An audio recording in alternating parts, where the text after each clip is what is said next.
नमस्ते। हमारे जितने छोटे भाई बहन हैं सबको दिल से प्यार, और जितने बड़े भाई बहन माता पिता हैं सबकी चरण में स्पर्श करती हूँ। छोटा मोटा निबिया ना फारे ना फुलाए, हे बलुकनी बिया, हे बलुकनी बिया, तोरी बाउर माझारी जाय, हे बलुकनी बिया, तोरी बाउर माझारी जाय, हे बलुकनी बिया।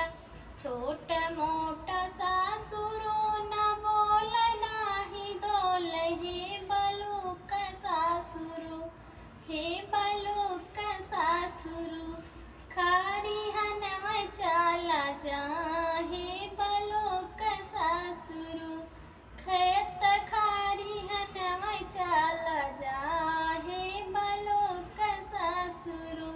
छोटा मोटा जेठाऊ न बोलै न डोलै, हे बलुक जेठाऊ, हे बलुक जेठाऊ, आपिसिया चाला जा, हे बलुक जेठाऊ, हे आपिसिया चाला जा, हे बलुक जेठाऊ।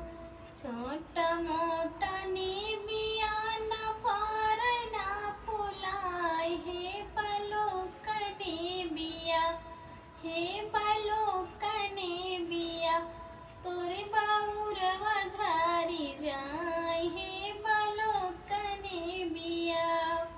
छोटा मोटा